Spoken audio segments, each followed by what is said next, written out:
It was just a pocket watch. A simple, old-fashioned thing I had found at an estate sale. The kind of thing you might pass over without a second thought. Small silver, with intricate engravings along the sides, and a faded chain that still held a bit of tarnish from years of neglect. It had no particular value, no remarkable history, no sentimental significance. But for some reason, when I saw it lying there in a dusty box among other forgotten trinkets, I felt compelled to buy it. I didn't need it. I didn't even wear pocket watches. But there was something about the way it looked, the way it seemed to draw my attention. It felt important, somehow.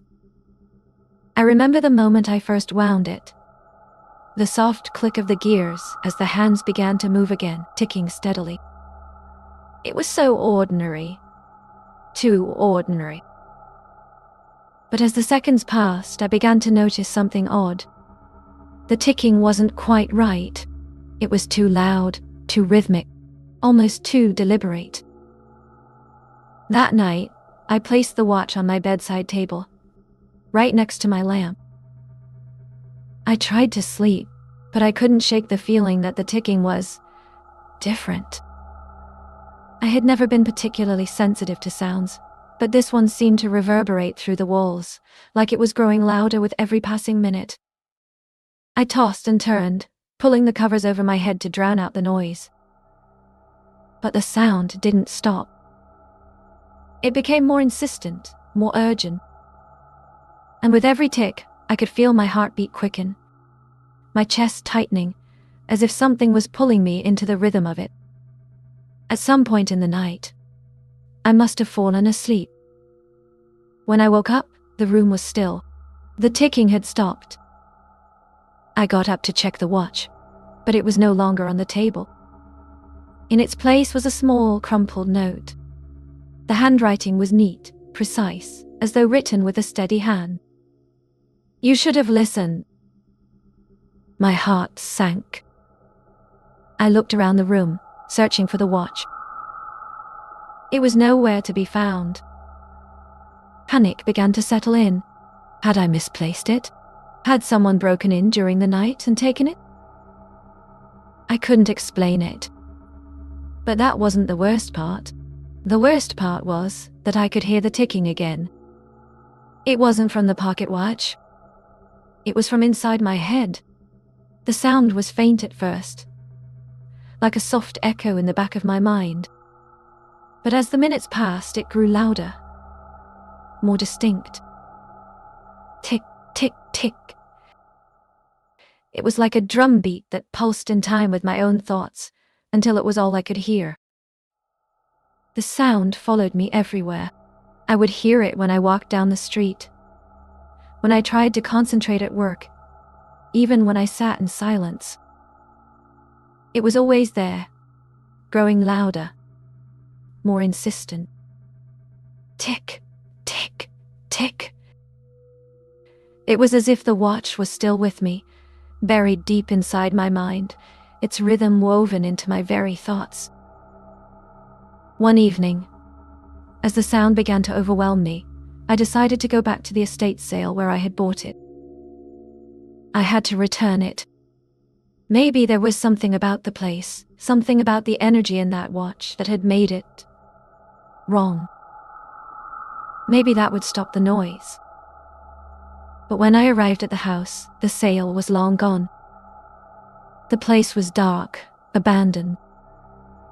There were no signs of the family that had lived there, no trace of the antiques I had seen that day. I walked around the back of the house, and that's when I saw it, the pocket watch. It was lying on the ground, just outside the back door, gleaming faintly in the moonlight. I picked it up, and the moment my fingers touched it, the ticking stopped. A sudden, deafening silence filled the air, as if the world itself had paused. But then, I heard something else. A voice. Soft whispering from behind me. "You took it. You shouldn't have taken it." I turned around, but there was nothing. Just the empty backyard, the shadows stretching long under the moon. The voice faded, but the weight of it lingered in the air, pressing against my chest. I rushed home, clutching the pocket watch tightly in my hand. But when I looked down at it, I saw something I hadn't noticed before. The face of the watch was changing. The hands were moving faster now, spinning in a wild, erratic motion. They weren't keeping time. They were counting down like a timer. And then I saw it. In the reflection of the watch's glass face, a figure stood behind me. It was dark, its features obscured by shadow, but I could make out the outline of a face, pale, gaunt, and twisted in a grotesque grin. Its eyes were wide and empty, staring right at me. I dropped the watch, but it didn't stop. The ticking continued, now louder than ever, like a heartbeat that was no longer mine. I don't know what happened after that.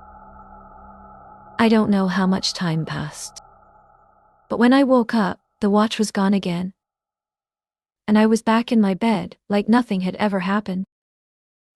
Except I still hear the ticking. Every night, every hour. And I can't escape it.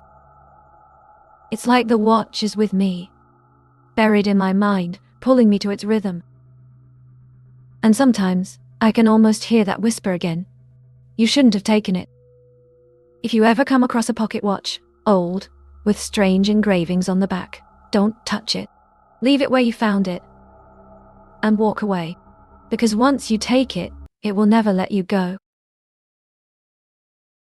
Thank you for listening to today's story. If you enjoyed this eerie tale, don't forget to leave a like, and if you crave more chilling narratives, consider subscribing and hitting the notification bell so you never miss a new upload. Until next time.